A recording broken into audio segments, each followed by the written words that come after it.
So in this episode's deep dive, we're going to look at proxy records.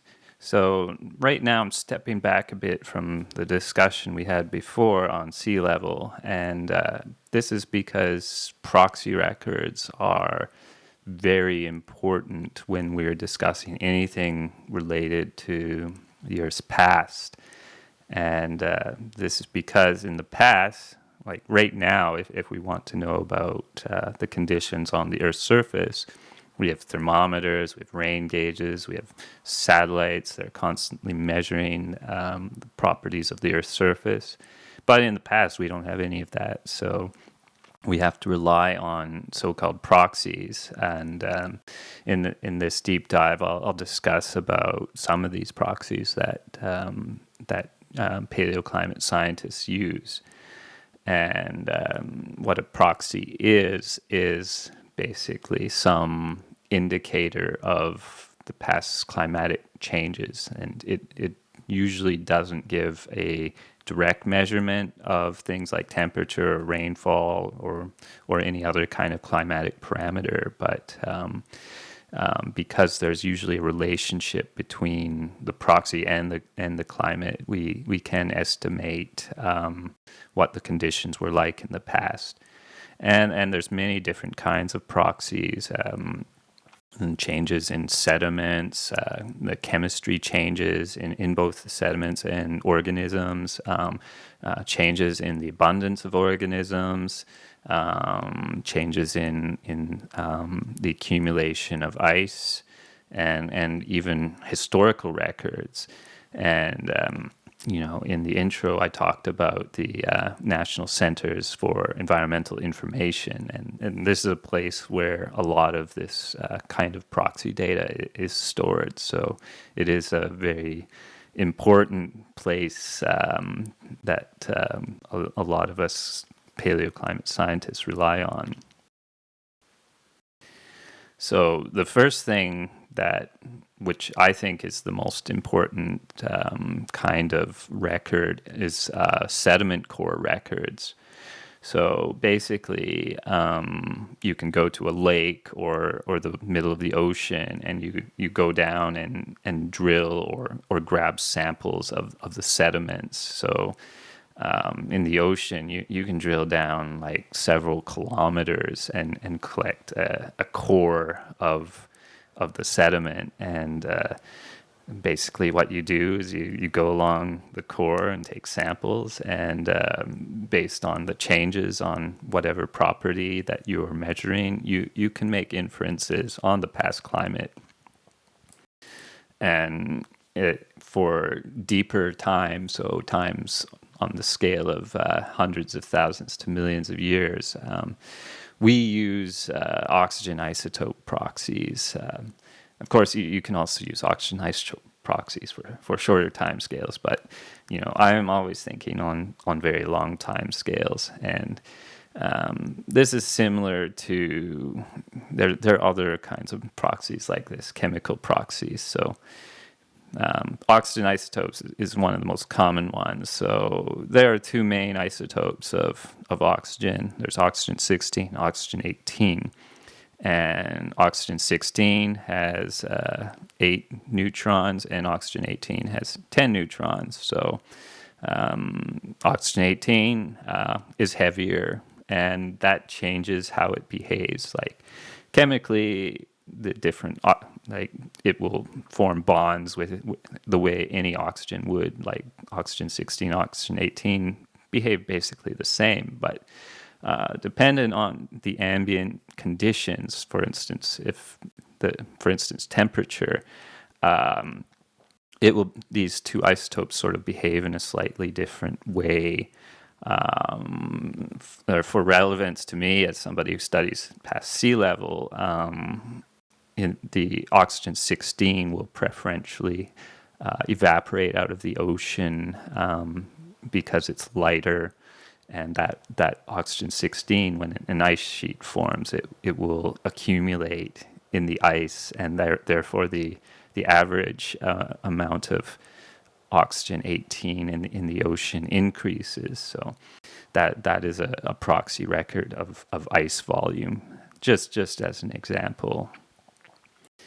And how we measure that is in the ocean, there are these single-celled organisms known as foraminifera, and these organisms form a shell called a test, which is made of calcite.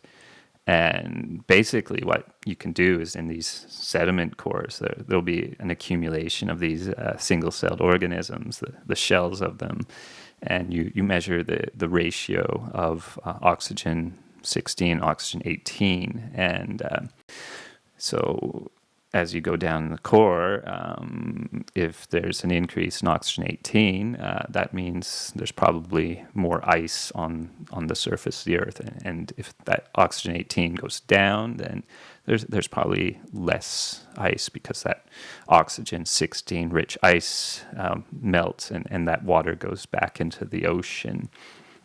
Another thing that measures is that because the chemical reactions when the foraminifera create this calcium carbonate is dependent on the temperature of the water, and it's kind of in a similar way that as the temperature decreases, the amount of oxygen 18 in the shells increases. So basically, it's sort of a when you look at these oxygen proxy records from the ocean, high oxygen 18 means the water's colder, which makes sense in a glacial period, and also there's more ice. So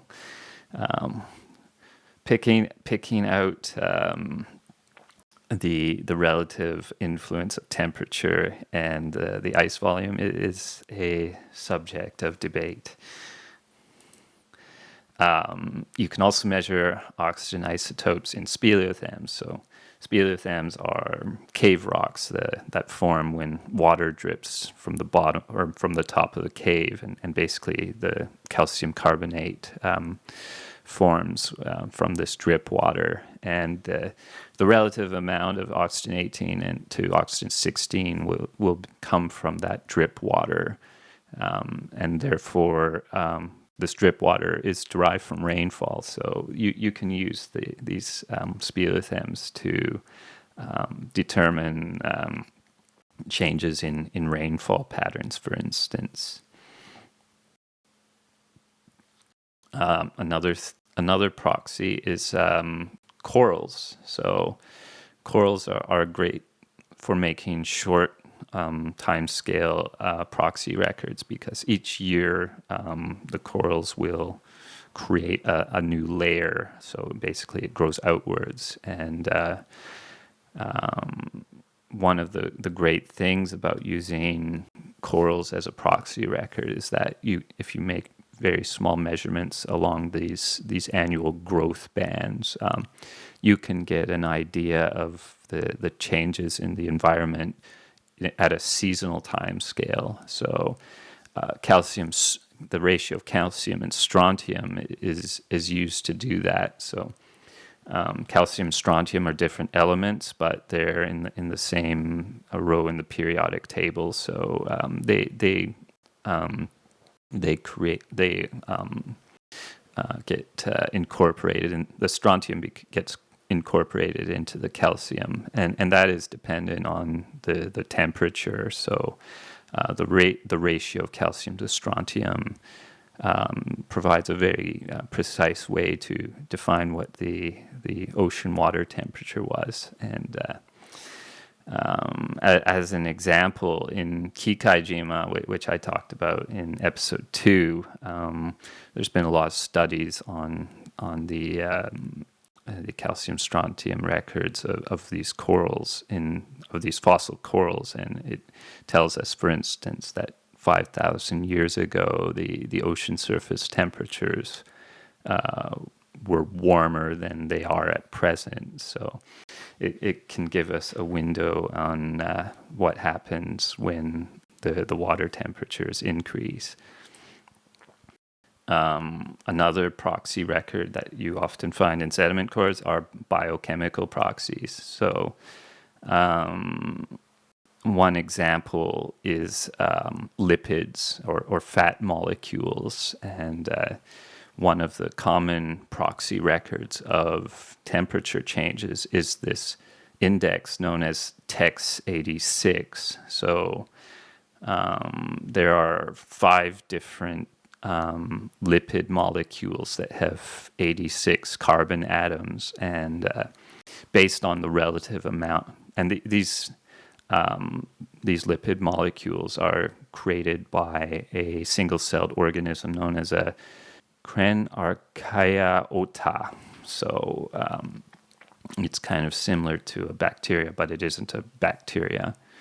And anyway, the relative amount of these 5 different lipids will depend on the water temperature. So, and it's a very linear relationship, at least between 5 and 30 degrees Celsius. So this index is a very precise way to figure out the past changes in ocean water temperature. You can use the organisms themselves as a proxy.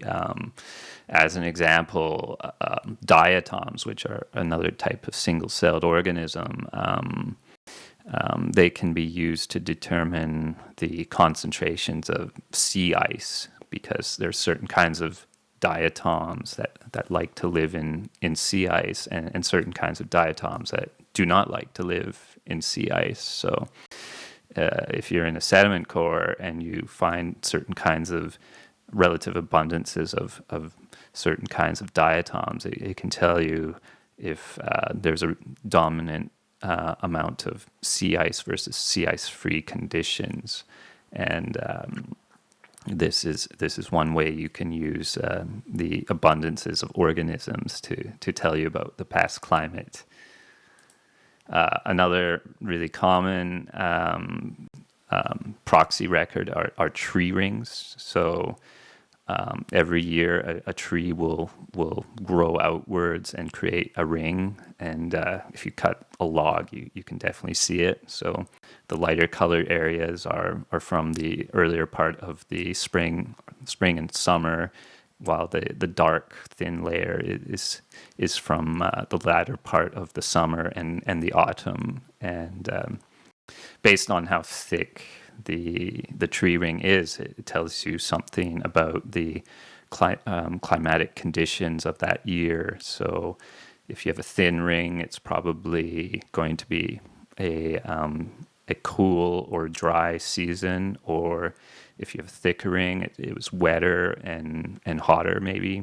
It depends on the tree species, I think, and where you are. But based on the relative thickness of these rings, you can determine the past climatic conditions. And yeah, I talked about one of those studies in episode 2 if you're interested. Another really big climate proxy record are from ice cores. So basically, you have glaciers and ice sheets, and every year there's snowfall on it that goes on it. And if you have a net accumulation, you can actually see layers in the ice from these annual precipitation events. And in ice sheets like Antarctica, you can have 3 to 4 kilometer thick layer of ice, and it takes thousands to hundreds of thousands of years to accumulate that ice. And if you look at this really old ice, you can see air bubbles in it, and those air bubbles are basically little bubbles of past atmospheric conditions. So we have records of past carbon dioxide concentrations in the atmosphere going back 800,000 years, because we've directly measured these air bubbles in these ice cores in Antarctica. And the ice cores themselves will have other information. So the amount of dust in the ice can give you information on wind patterns, because the dust doesn't come from a local location. It comes from further away. And the chemistry of the ice itself, like, say, for instance, the oxygen isotopes, can give you information on the precipitation, or past precipitation, and that also gives you information on changes to the climate. Another proxy is direct geological proxies, and I've already discussed this, the Raised Beaches podcast. You find a raised beach, a beach above present-day sea level, that indicates that, in a relative sense, sea level was higher than present. And in places that are tectonically stable, that's an indication that in the past, the ice volume on the Earth's surface was less than present. So that also gives you information about the past climate. And the final thing that I'll discuss are historical records. So one of the most famous historical proxy records, at least what I think, is the full bloom of the cherry blossoms in Kyoto in Japan. And there are written records of when the full blossom happened of this particular tree that is in central Kyoto.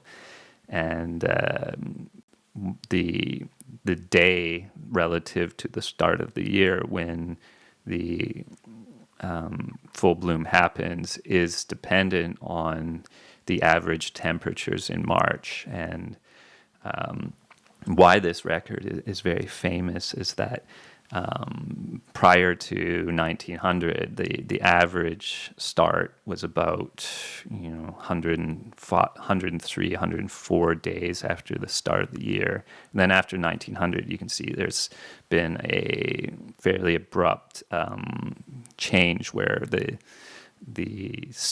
full bloom is now happening upwards of 10 days earlier than prior to 1900, and that's an indication that the spring in Kyoto is starting earlier than it used to be, and it's a very clear indicator of climate change. And the past few years it's been very early compared to even that average, or the average line. So things are definitely heating up in Japan. So in summary for this deep dive, this gives you sort of a taste on what paleoclimate scientists use as their base data. Like, they don't have a thermometer of the past, but there are ways to figure out what the Earth's past temperature was, for instance. Of course, it's like an incomplete puzzle. Like, it's not possible to get these records everywhere. So you also have to combine it with modeling. And in the paper section, I will talk about one of these kind of studies. And these data are very essential to understand past climate changes. So